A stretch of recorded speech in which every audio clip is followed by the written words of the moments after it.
What's up, y'all? Welcome back to my channel.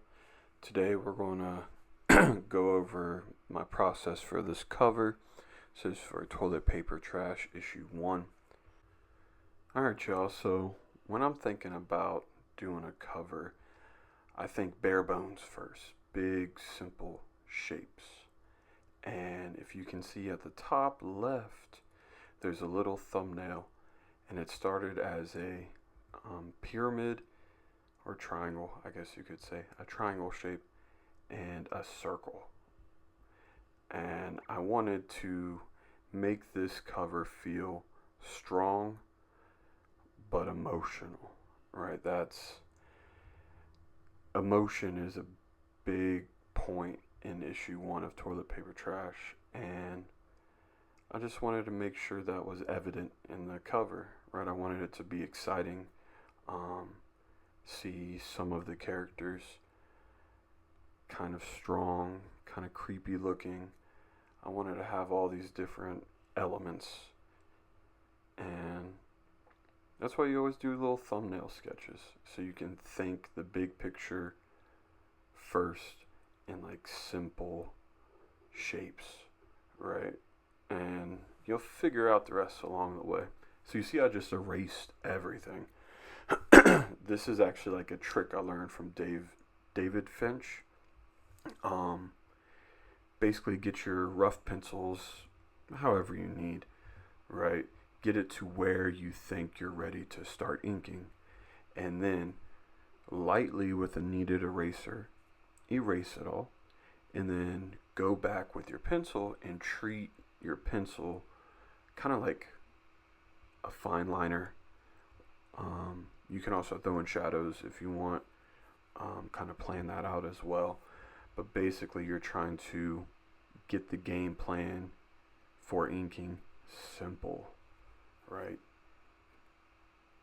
I shouldn't say simple. I should say more thought out, right?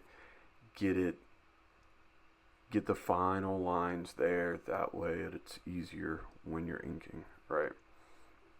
And when you do it like this, it's simple, right? Because you just erase it and then you go in and fine tune everything. It's simple and stress free with the pencil. It may take a little bit more time, but honestly, if you made a mistake inking, you would probably spend more time fixing that. Alright, so here's a cool part. So I wrote out on these little note card type of things my fundamentals, design principles, and I got marketing fundamentals as well. But I use these every once in a while, right? I don't use it all the time, but I look at it and I have all these subcategories of the fundamental, and that'll help my brain just kind of remember things, right? There's a lot when you're working on a piece, and if you're continuously working on it, right, for the whole studio day, you need a way to look at the art piece differently. So of course, you've heard look in a mirror. Well, I have a mirror right above my studio desk. I pick it up and flip it all the time. You can use your phone. You know, if you're digital, you just flip the canvas, whatever, easy. But looking at the fundamentals and design principles can help you fill in blanks, basically, right? You're looking at it in the mirror and something feels off, right? When it's human stuff, it's probably just the anatomy. But once you get more, right? Look, I'm about to flip it right here on my phone. And I don't know, something about looking at a picture of your art piece, even if you don't flip it, it still changes the way you see it, which is pretty cool. Oh shoot, where was I? I don't remember. We could just continue talking. I'm not editing this video a lot because I'm working on a lot of different videos for Toilet Paper Trash, and I'm getting a little tired of editing. Oh, there's a Gachi Akuda fan art, super quick. super quick reveal. I will have a YouTube video for that coming out as well. But we're focusing on toilet paper trash, man. Let's do it. So I wrote out my list of everything I want to work on, and I'll go in and subtly make these changes. A lot of them are minute details, but it's what I've learned over the years, what separates an amateur looking work to a more professional looking work is those fine details, right? So even if you have not a super detailed style, right, a more cartoony style, the fine tuning of things is what will separate you, right? Like, you can try to draw in Ed and Eddie style if that's what you're into, which is dope, by the way. I love it. But they're doing subtle little things that make it feel professional, right? Compared to whatever you may be drawing, right? So you look at, I'm always looking at pros. You see on the phone, I'm looking at reference now, right? I'm looking at reference now at this stage because I did not want it to influence me in the beginning, right? I knew all their clothes. Right now I'm working on texture.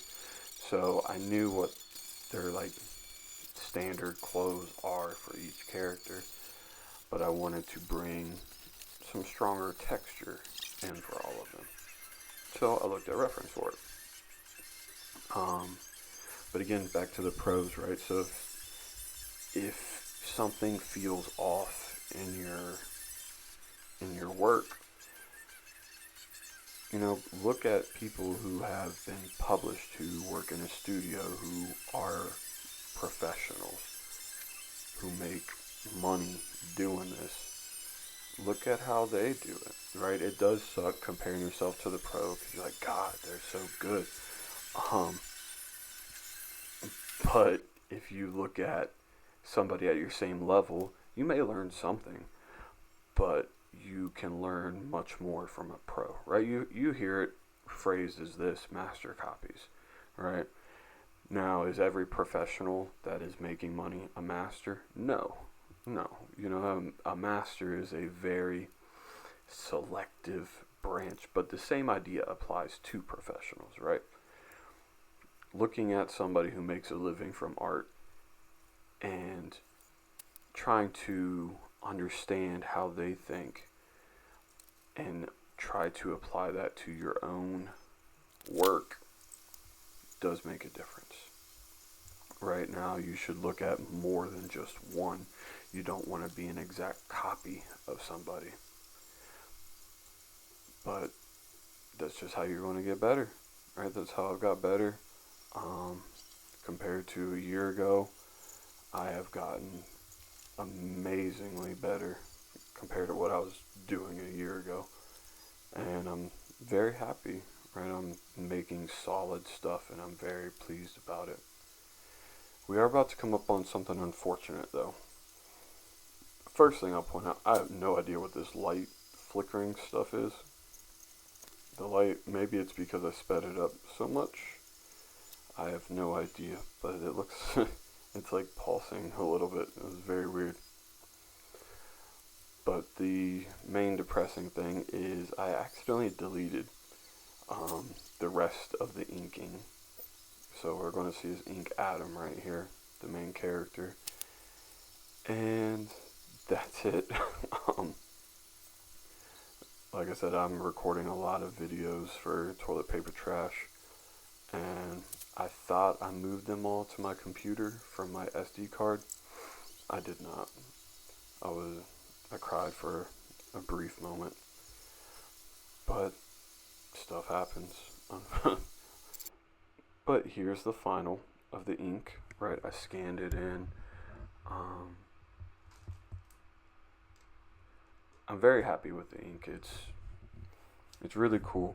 I did go with this linear patterning hatching in the background. It looks cool in black and white. Turns out it doesn't work too well when I threw color on it. So that unfortunately went away. But this part is, I feel like, every digital person's like least favorite part of the process. Flatting. I flat a little different. I just flat the entire subject, and sometimes I'll flat individual pieces of the subject, but most time I'll just go in and just paint it on top. But flatting just takes some time. It is very important though. It's your block in, right? And it's really helpful when you're working in digital because you can do all these little tricks. Like, let's say I didn't like the way I colored the robot. His name's 402. It's a pun for 420. He bakes cookies all the time. He's got the munchies. But let's say I did not like the way I built the value structure, right? You could easily just change that because you have all of his colors on one layer, or multiple little layers, separate from the rest of the image. But I usually just go in and just kind of paint it all in one single layer, and then I'll throw all my shadows and lighting on top. So let's talk about these characters real quick, right? So Adam is the main character, right? He's the guy jumping with the red headband. I love letting his headband just flow around everywhere. It's very reminiscent of Afro Samurai. I guess you could say inspired. It is a fun element to play with in a comic. I do like it. 402, the cookie bacon munchy guy. He doesn't play a big role in issue 1, but he will in other issues. This is the second video in my toilet paper trash YouTube videos for issue 1, and in the first one I talked about I have the second issue already written and the major plot points and subplot points for the remaining 8 issues, so in total 10 issues. So I kind of know where all these characters are going to a degree. Things do change, right? Like if you follow your favorite manga artist or solo comic artist, things change, but a general goal. Right now I'm looking at what I call the Art Bible. It's my professional list of people that I really look at. So I was looking at them to kind of help spur ideas because I wasn't vibing with this, how it went. I'll continue talking about characters before this time lapse. And so we got Vincent, that is right between 402 and Adam. Vincent is Adam's father. He's a war hero. He's also the head of the free agents for Freeland. They're basically kind of like Secret Service in a way. He has a pretty big, like, minor subplot kind of dealio. I'm pretty excited for that journey. Tommy is the other guy with the bandana, or headband, sorry, not bandana. He is kind of like my Vegeta character to a degree. It's not as cut and dry as that, but in a sense, he's definitely a bad guy. Not in issue 1, but he will be a bad guy for a while. But he's cool. And actually, that's right next to Tommy is his dad. He's President Bob. He is one of the head of the 5. It's the 5 founding families of Freeland, and they all control Freeland. He is a president, but he's kind of just like the face. It's all decisions are made by the five, so he's just kind of the one everybody sees, basically. But Bob and Vincent have been friends for a while. So this is almost like a little family unit right here. Two fathers, two sons, then a robot. um, but a lot of family relationship trauma stuff will take place in this whole run. It's not necessarily the main plot, but it will have its time to shine for sure. So if you want to look at other people's problems for a while, you'll see it in this book for sure. Now, the green creepy face in the background, I'm not going to tell you who that is. That's up to you to extrapolate. It could be the guy you meet at the end of this, or it could be somebody else. I don't know. You'll see. I have no idea what's going on right now. Oh, okay. I thought this was a fun little clever thing, going with the toilet paper pun. So you know how all the comics have, like, let's say it's like Image, right? Image's logo for the cover is at the top left, right? And they usually have a little drop down part that has the issue number in it. And I don't know what they're called. I'm calling it an issue counter. This is my issue counter. I posed a real toilet paper roll just here in the studio, and got that nice little fold there. I was pretty happy with this, actually. I thought it was a nice little touch. And that's the cover. Thank you guys for watching. Make sure you subscribe, like, check out the Kickstarter, please. Thank you.